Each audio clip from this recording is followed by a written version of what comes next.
John Robb here, interviewing Alex Sebley from Pregoblin. Quite interesting. It's really hard, and this is perfect, I think, in any kind of music. It's really hard to place what you do musically or stylistically. You seem to exist in a realm and a space of its own. And is that something that was important when you put the project together in the first place? Um, yeah, definitely. It was definitely a consideration. And I think it was like working with Jessica Winter was a big part of that. Sort of, she was coming from a different place musically, I guess, and we sort of there was a kind of marriage of ideas, putting the ideas together. But yeah, I definitely made an effort to make something quite different from what I'd sort of been doing before. Um, Less guitars, I guess, that kind of thing. I mean, was that partially that your hand was forced because you were making the songs up in a shed with a laptop? You know, so it's not like boys in a band in a room and everyone's playing louder than everyone else. No, no, it was not forced. It was just I like a lot of different music, so it just kind of made sense. I wanted to explore other avenues, I guess, So, and yeah, so it's a chance to go to places that you always want to go to within sort of band formats, but nobody really definitely. had the capability or even the time because everything's so fast in a band. Isn't it? Yeah, I mean, they're different things, I suppose. Both. I like both. I like rock music and punk and stuff, but I also like a lot of electronic music, and I'm really into like hip hop and club and all sorts like electronic stuff. And yeah, I thought yeah, it just seemed that was the progression. I was listening to a lot of Californian sort of sunshine pop and stuff like that as well. Kind of Todd Rundgren was a big one. I think that's how you say his name, isn't it? Todd Rundgren, Rundgren. I would say Rungeon, but I'm sure somebody will say, "Oh no, no, no," Yeah, but we all know you mean. So there's like an ethereal, almost floatiness to it without it floating off. It's still rooted in a sense of song, like a pop song. yeah. Thanks. Yeah, I that's a mean, good thing. was that key? I mean, that's that part of the discipline of it. That whatever music you were putting together, like probably jamming ideas, it had to work as a certain kind of pop. Um, yeah. I mean, it was just I don't know. It's like one of those things that I didn't have. You just throw a lot of stuff to get. You put it together and see what happens. And it was just me and Jess experimenting and Dante. Just a lot of experimenting. Just I had a rough idea of the songs, definitely, and lyrics and sort of top melody. But they would, then I would sort of go in with them and they would develop those ideas. That was sort of how it worked. I don't play very well. Well, I don't play as well as I'd like to. So what I sort of hear, I suppose, is not. So then I work with people who are just better at it. But that's the key, I think. Find people who are really talented and work with them. So And I then, mean, their roles partially that, but I guess they're creative as well, aren't they? They're not just yeah, translating your ideas into musical instruments. They're bringing stuff in as well, aren't they? yeah, definitely. Yeah, they're a big part of it. I mean, the record is written with them, you know, they're co-writers in many respects. Um, yeah, I can't. Yeah, it was a big part of it really because yeah, like I said, I'm not as sort of great as maybe I'd like to be. I mean, I'd like a lot of it's based around the piano, and I don't play piano, so and I really like piano. And I was trying to sort of reach for something a bit deeper, and um, so yeah, put yourself with people who can really play, then you'll go far. So Yeah. So are you just sort of picking out like one figure notes on the piano on all white keys, like everyone else can't pretty play much, my yeah. songs? I mean, sometimes it was even less. Sometimes I'd just be humming it, you know. Like Mm. that's the level we're talking, John. Like I'd be like, right, it goes like this, and they'd be like, right, okay, well then that's what you're humming, that's what you're singing, and a lot of it was written on the fly. I mean, like Love Letters was written just me and Jess. We just sat there and I'm just singing the lyrics and she's just playing along until we made it fit. It's really I really like that. I think the best sort of work writes itself really in a way. Like, or to my mind, like my favorite songs have just sort of come. They're just there almost. Like it just comes from somewhere. And I think if you spend sometimes like a work that, if you spend like weeks and months on one song, often maybe it's the song, maybe it's not good enough. It's like, Mm. I think there's definitely a sort of snappiness to it. And I think that's the case with a lot of artists that I've read about. It just, their best works often just come to them, and it's there, and it's quite an immediate thing. Like they haven't spent like months on it. And that's kind of been the same for me. Like some of the songs that I know have taken longer, maybe just, yeah, then maybe not as good. And it's the ones that I'm really like, I was just singing, it just came to me that seemed to stick. I like that thing that people say. I think Tom Waits originally said it, that the songs are floating around the air. You just have to sort of grab them and pull them down. But maybe the songs Yeah. that take longer, you only grabbed half of it, so you have to finish it off somehow. Oh yeah, definitely. Yeah, definitely. Like, I mean, like, yeah, Shane McGowan said the same thing, didn't he? He was saying that, and I think that's true. They're just there. Um, just got to learn to grab them, I guess. I think what's interesting as well, there's so many different layers in the music. There's a sense of melancholy to it. There's a sense of psychedelia to it as well. And you can sort of kind of dance to it. Are these things that were deliberately put in place, or is it just things that they just come out like that as you grab them from the air? Um, yeah, I guess some of them sort of more lend themselves to that kind of thing, um, like dancing, or some of them are more thoughtful. Um, I think like they could it. I don't know. I've kind of made different versions of the songs. Like there's I mean, like Jess and Dante will contest to that. There's a lot of different versions of these songs, um, and they're in different sort of feelings and stuff like that. So, which is, I like to do that as well. I like to sort of try it out.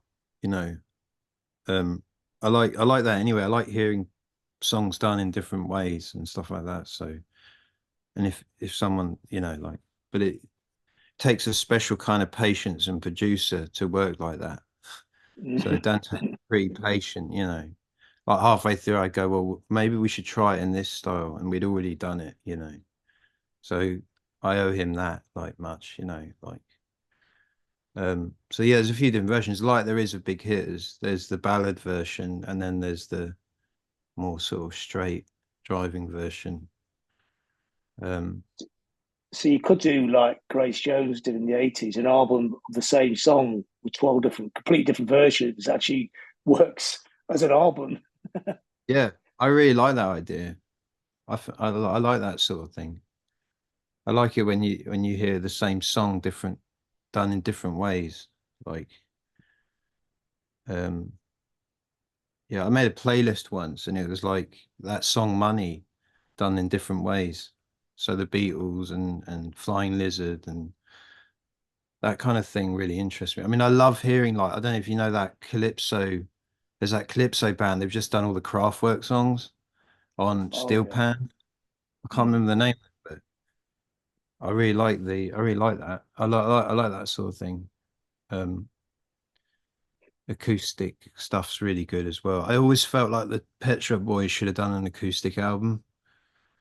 I should probably approach them and Well, you never know, do you?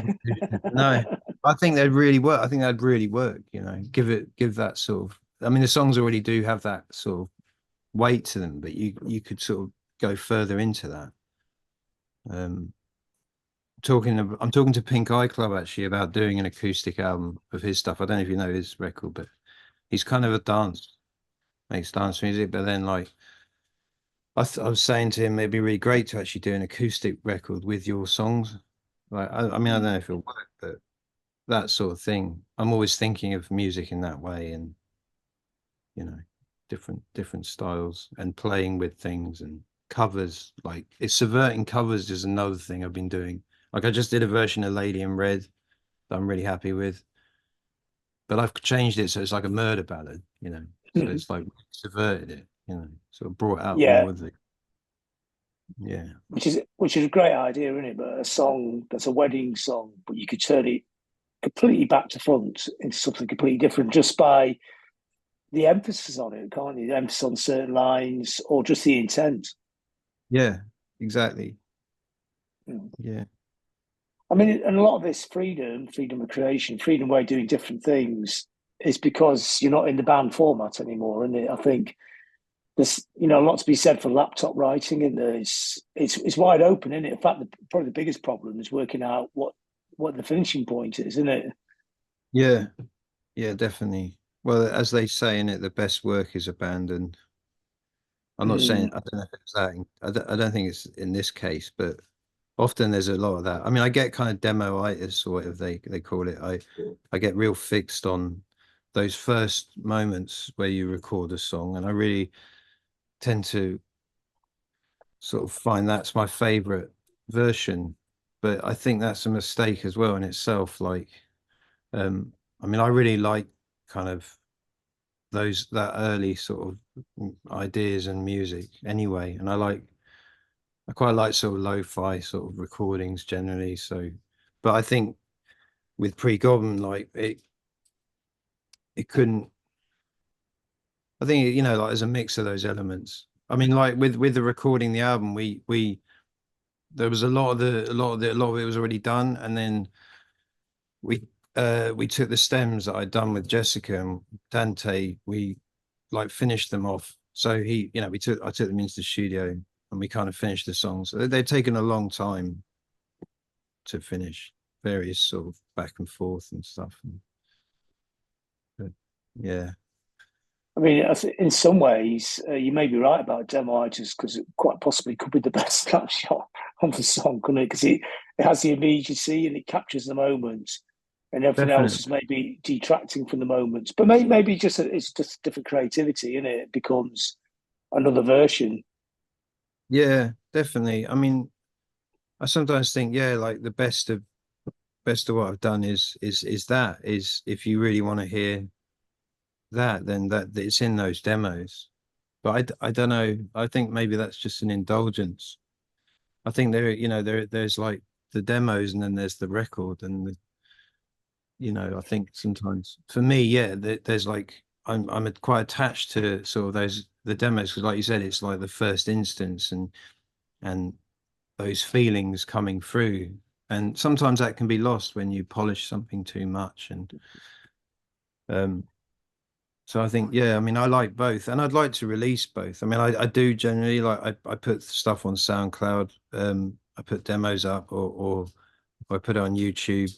I mean, I'd like to release it more officially. Maybe we'll do that with this record, like the demo versions, sort of extended digital release or something. I was talking to the label about, but yeah, possibly that might happen. I think it makes sense in a way. I think it's like when you listen to like the Beatles jamming in a studio. 1 minute it's a jam, and the next minute something magical happens, but you don't know. This is the fascination with music, isn't it? Where is the moment goes from being a bunch of chords to a piece of magic? Definitely, yeah. Nobody knows, do they? Just but No, there is a point, yeah. yeah, And definitely. maybe the way you're working is you're looking for that moment of magic where it all combines. Yeah, I think so. I think everyone is like, it's who knows where it comes from. I know it is a madness, and you just don't want to think about it too much. So I mean, I was listening to the Cure demos actually, the home demos he made. mm, Amazing. Like really good. I know you've just written a book about goth, the history of goth and stuff, which I'm Mm. looking forward to reading. I was surprised how developed they were, Mm. like they're together, you know. I mean, do you bring stuff in like that as well, like as a demo? But like you say, sometimes you hum the melody, you've got the lyrics written down, or just sometimes you've got something on GarageBand in your phone and you've kind of half worked it out. Yeah, yeah, Wimpy was like that. I recorded that a lot of that at home. Yeah, I've got GarageBand. I've got a basic knowledge of it. Um I've done a few things like that, like Gangsters I made. I mean, I always try and make a home demo, but they're not as, they're really, really rough. But yeah, some of them, there's elements of that in Wimpy and stuff like that. Um we just used the guitar from Wimpy, I think, um for the album that was from the demo, stuff like that. But yeah, yeah, I I did some recordings during the lockdown. Um and that's the Make Love one, the Room 5 cover that's on the album. That was done with GarageBand, and then I took the stems in and Dante finished it. So it's like a Um, spark or a catalyst, but it's left open ended deliberately because you want the other people's contributions to flavour it. well, yeah, well, I mean, again, yeah, I'm just not that competent that I could finish it on my own. I mean, I really like them. I'm not knocking it. I'm just saying yeah, I don't know if I consciously leave it open. I mean, I imagine they're going to add to it. It's only meant to be like an idea, like Mm, I'm just getting a an idea. sketch. Sketch, yeah. I mean, you come from a band background, don't you? You were in bands in Portsmouth growing up, and then in South London also played in early versions of Fat White Family, etc. I mean, those Yeah. experiences. What I mean, do they change the way you thought about music? The great. I mean, being a band's great, also quite constricting creatively. I mean, all those was that part to play to where you got to now. Um, yeah. I mean, definitely like being with Lias and Saul and Nathan and Adam was a big um they're definitely inspiring people. I think I never maybe really took it that seriously, um, like they did. I think they were quite driven and I wasn't maybe as much, or I just thought, it's probably not going to go, it's just, I was just in there for the ride. Like I was enjoying it. I didn't think that it would ever really come to much. And maybe that was my mistake or my own sort of negativity, but I just assumed like no one gave a shit really. It was sort of like we didn't get any press or but it didn't seem to matter, because we had fans and it was really, there was something really sort of pure about it and nice and good. And I like all that, it wasn't about like anything really, but, making money or being famous or anything like that. Or, there wasn't that sort of drive, not in me anyway. I just wanted to write good music and still do. But I mean, I'm not saying it's changed much, but I think that with them, I think it was like taking it seriously was actually something that that they kind of influenced me to start actually being a bit more proactive, and writing in a way and trying to really, yeah, like make something, not, really considering it in a way that I hadn't, and actually when I started to see that they were getting somewhere with it, getting some success. Because I wasn't in the Fat Whites, I was in the Saudis, which is before. So I didn't I wasn't part of that kind of where they started getting a lot more interest and got signed and all that. Even though I was involved, but not, I was involved in some of the songwriting. But um, yeah, it just that was a big that was definitely something to that I got from that, was that I to start taking it seriously and to actually, feel more like, well, this is maybe what I should be doing, and I should really throw myself into it. And I hadn't done that before because I never imagined that you could actually do it for, do it, uh, like, for a life, Mm. or anything like that. I never thought we never, I never considered that it could actually become something bigger.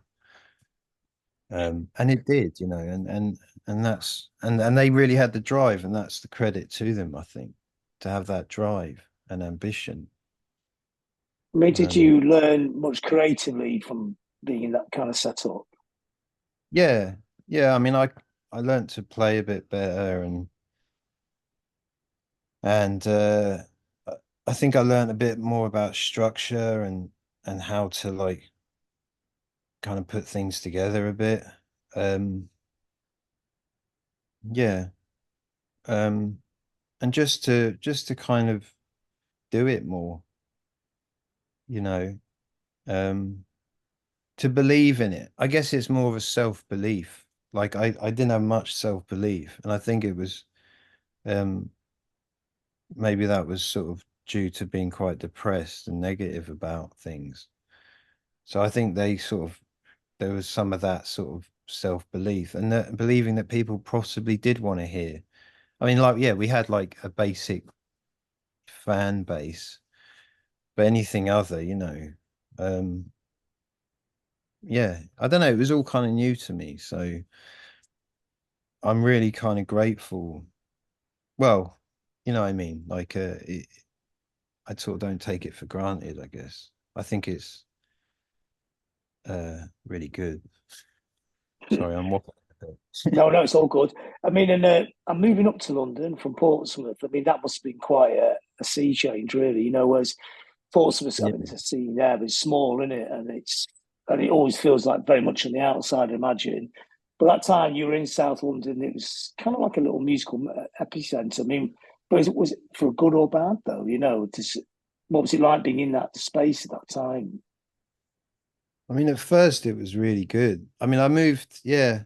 I mean, there wasn't much happening in Portsmouth, to be honest. I was in bands in Portsmouth, but I guess, like maybe that was the Portsmouth mindset. It's not much an aspirational place. And like I had a friend that had died and stuff. So it was kind of like a good friend of mine. The guy that I was in the band with actually died. So it was like maybe part of that was me getting up to London after he went. Uh, I I moved to London and then after, but that was quite early on. But then like a few years later, I met Lias and we just seemed to click. I mean, when the first time I saw them, I was just they were so funny and uh, like on stage. I just, and I just thought I don't know how, but I got to work with these guys. Like, and we were all up in East London, and it was you could live there then. Like the rents were cheaper, and so we were all, yeah, it was a really exciting time, and seeing them, and they just had this sort of energy, and I really wanted to get involved, and I did, and we did a lot together, and it was really, really, really fun. Like, um, but yeah, I like, yeah, it was really good. I mean, we went to Algeria, that was amazing. We did a tour of North Africa. Like, yeah, it was just like these things that are just were amazing, and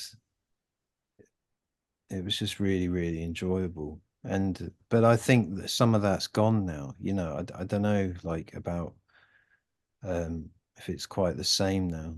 Like, I think the South London thing was the thing that was interesting about the South London thing, okay, back then, is that there wasn't any press. Like nobody was really reporting about that. Not to my mind. I mean, the enemy was still a thing back then, and we like there was occasionally a mention of that kind of South London scene, but there was so much talent and bands, and happening in South London, but it was a very sort of DIY. It was actually a really nice thing, like it was really solid and DIY and people just doing stuff, lots of artists and stuff. And some of that's kind of gone, sadly. I think like the with the renting and the cost of living and everything, it's sort of changed. It's not quite this, to my mind, maybe I've just got older, I don't know, but it's like some of that has definitely gone. But it was a really vibrant time then, like most definitely around New Cross, Peckham, like it was really vibrant and the bands were really good and there was a lot going on. But no, you had to sort of be there, I suppose, because nobody was like, you know, there didn't seem to be much press about. And by the time that sort of happened, it was kind of over. So, Mm. which is often the case, isn't it? I think, with music and these things, they pop up very quickly and then they're gone. So, Ironically, the rents has probably pushed everyone back out to Portsmouth. yeah. Well, that's what I'm saying. I don't know if London's quite the epicenter now. I mean, Mm. Manchester's really, I love Manchester, and I think when I go up there, to me, that feels like a bit like what I'm saying about when I was first in New Cross and those places. Like it has that energy and that buzz, and in a way that maybe London is sort of losing that. It's sort of privatized its sort of self to death. Privatised its soul to death. Yeah. Yeah, exactly. And it's really sad, and Mm. stupid, but You still have some of those connections, though, don't you? Because with the label you're on now, you've had Pete Doherty on a track, and so the people from that time and that time zone that you're operating when you started are still around, aren't they? In it, yeah, just just about some of them, yeah, holding on. Um, yeah. I mean, yeah, there's still good things. There's still great bands being made. I just know that it's just so much more expensive to live here. Like, people weren't even. I mean, most of the people, like a lot of people, I was living in squats then, so you didn't even pay rent. That's how it was. When we were first sort of knocking about, all that was going on, and now that's gone. So, like with the ban on squatting, that was a real change I felt. That was sort of the knock-on effect of that was actually kind of huge, like really big. Like it was, it didn't seem like it, but I think it really did change things because there are a lot of artists who were living, rent-free in London, and you can't do that now, Well, it's very difficult. And I knew a lot of artists, people that went on to have really successful careers, like in fashion or music. That's how they started. mm, And they were living like that, and I was living like that. I lived in Old Street on the next to the Moorfields Eye Hospital. There used to be a big factory there, and we all lived in the factory. And Lias and Nathan and everyone, they used to rehearse there. Like now, it's a Pret a Manger. yeah, yeah. Just what the world needs, another one. Yeah. Yeah, exactly. So I guess the way you're working now, though, certainly gets around some of those difficulties because because it's laptop creation, isn't it? So you don't need loud rehearsal space. But when you create this thing, how do you take it to live? It's like back to front, isn't it? With a band, you play live, then you go record. You'll be doing it the way around. So you sort of did you have to consciously create something that was a thing, out of just some people sat around the laptop making good tunes, or to put it onto a stage? Um, well, I mean, like, yeah, it's hard to reproduce some of the record. And we tried different ways of doing it live. So it was like, um, at first it was just me and Jess just doing it with the laptop.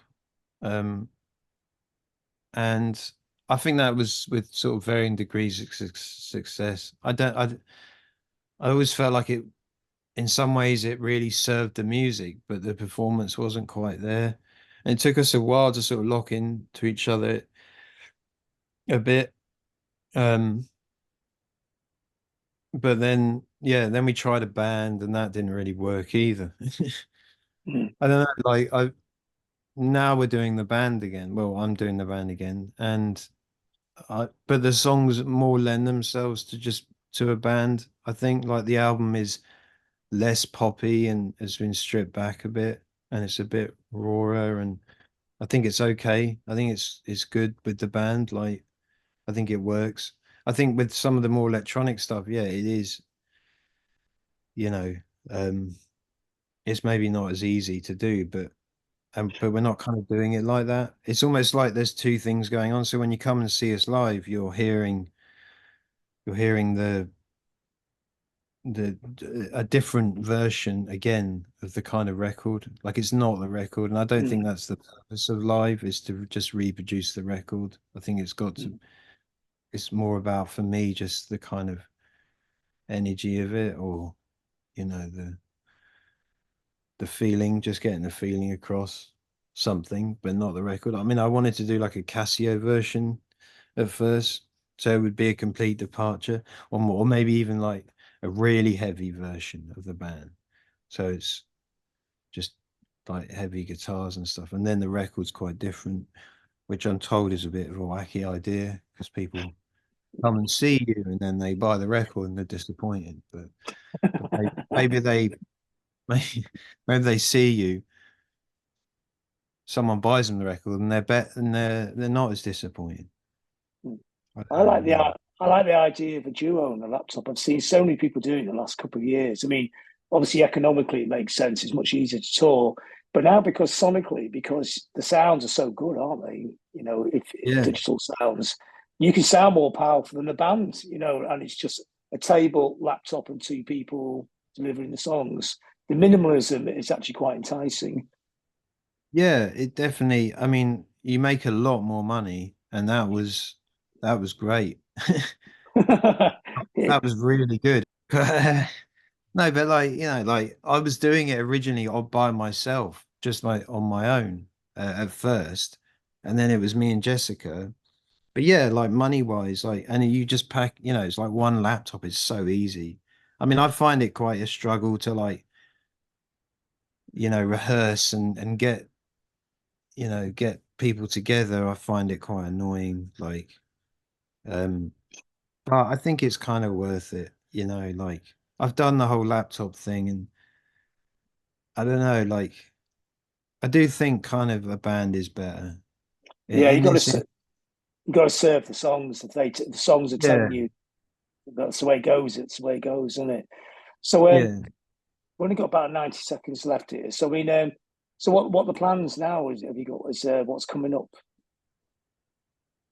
Um, well, the record's coming out on the 24th, is it, or 23rd of February, and um we're doing a launch on March the 1st at Dash the Henge uh record store in Camberwell.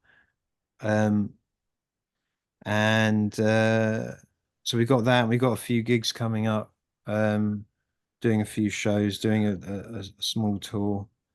um yeah, just now it's time to plug the record and get out there.